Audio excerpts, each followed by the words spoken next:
Good morning sweet hearts. देखिए हमने this is class first right and the chapter is chapter number 2 our body is wonderful. The chapter name is our body is wonderful, यही था ना। ठीक है, and chapter number 2 हमने पूरा chapter पढ़ लिया था। ये पूरे बॉडी पार्ट्स पढ़े थे। हम हैंड से क्या क्या करते हैं और लेग से क्या क्या करते हैं, देखो ये पढ़ा था हमने। ठीक है ना, ये आपने कंप्लीट कर लिया। फिर हैंड से हम कौन कौन से वर्क करते हैं ये भी आपने इसको फिल कर लिया था। ठीक है, और हमने ये भी पढ़ा था कि हमें हमारे बॉडी पार्ट्स की केयर करनी चाहिए। ठीक है, फिर अब आते हैं हम एक्सरसाइज पे। विच इज़, अब पहले तो सबसे पहले क्या करना है, इसमें करेक्ट आंसर के ऊपर टिक करना है। ठीक है, तो first question is which is not a part of our body. कौन सा, जो नीचे दिए गए हैं हैंड, लेग एंड पेंसिल, इन तीनों में से बताना है छांट के कि कौन सा हमारी बॉडी का पार्ट नहीं है। तो हैंड तो हमारी बॉडी में ही होते हैं, इसीलिए हैंड तो हमारी बॉडी का पार्ट है। लेग भी हमारी बॉडी में होता है, इसीलिए ये भी हमारी बॉडी का पार्ट है। But pencil, pencil is not the part of our body. Pencil तो हमारी बॉडी में नहीं छुपी उगी रहती है ना। ठीक है, तो pencil is the answer. If your hands are tied behind you will not be able to. अब ये कह रहे हैं कि अगर आपके हाथ को हम ज़ोर से बांध दें पीछे तो क्या आप भाग पाओगे। जी हाँ, हम तो क्योंकि पैरों से रन करते हैं, हाथों से रन थोड़े ही ना करते हैं। स्पीक, बोल सकोगे।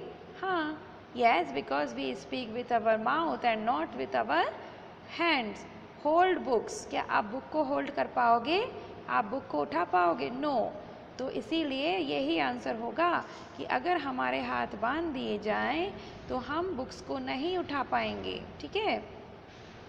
Third, if your legs are tied to a chair, अगर आपके पाँव, आपके पैर चेयर में बांध दें तब आप क्या नहीं कर पाओगे। देखो नहीं पूछा है इन्होंने, है ना। क्या बोल नहीं सकोगे, बोल सकेंगे क्योंकि मैडम हम तो मुंह से बोलते हैं। ईट, हम तो खाना भी मुंह से खाते हैं। लेकिन हाँ, हम वॉक नहीं कर पाएंगे क्योंकि हम तो पैरों से ही वॉक करते हैं। अगर हमारे पैरों को कोई बांध देगा तो we will not be able to walk. Okay, next question. We have one nose, ये तो सभी बच्चों को पता है ना। One of the child in our class, in your class can not see, what will you do. ये कह रहे हैं कि अगर आपकी क्लास का कोई बच्चा देख नहीं सकेगा तो आप क्या करोगे। क्या उसकी हेल्प करोगे या फिर उसके ऊपर हंसोगे या फिर उसकी बात ही नहीं सुनोगे, इग्नोर कर दोगे। तुम नहीं नहीं, आप तो अच्छे बच्चे हो, यू विल हेल्प हिम। तो हेल्प हिम पे ठीक तरीके से राइट का निशान लगा लेंगे। Next come to the page number 9। अब पेज नंबर 9 पे क्या पूछ रहे हैं ये लोग। Name the parts of the body that rhyme with these words. Rhyme मतलब होता है जैसे कि रोज वैसे कि नोज, दोनों एक से लग रहे हैं ना बोलने में, तो इसको कहते हैं राइमिंग वर्ड्स। ठीक है, तो ROSE rose, NOSE nose, SAND sand, HAND hand, REST rest, CHEST chest. तो देखो हो गया ना आपका काम खत्म, नोज, हैंड और चेस्ट, यही तो इन्होंने पूछा था। नेक्स्ट क्वेश्चन में fill ups, fill in the blanks with the words given below. तो इन वर्ड्स में से आपको ठीक ठीक से सोच सोच के बताना है कि कौन सा वर्ड्स किस फिल में भरेंगे, किस ब्लैंक में भरेंगे। ठीक है, we have dash fingers in each hand, हमारे हाथ में 4 फिंगर्स होती हैं और एक तो थंब होता है, इसीलिए we have 4 fingers in each hand.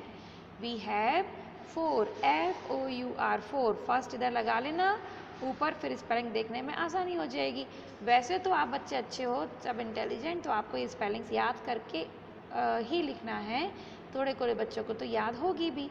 तो we have 4 fingers in each hand. We walk with our legs, हम हमारे पैरों से ही तो घूमते हैं। We have 10 toes in all, in all मतलब टोटल मिला के, तो हमारे कितने टोज होते हैं टोटल मिला के 10। ठीक है, पैरों की जो उंगली और अंगूठे होते हैं ना, वो तो 4 4 उंगली हर दोनों पैरों में और एक अंगूठा, तो दोनों मिलके 5 5 10। We carry our school bag on our shoulders. हम हमारे कंधे के ऊपर ही तो टांगते हैं ना अपना बैग।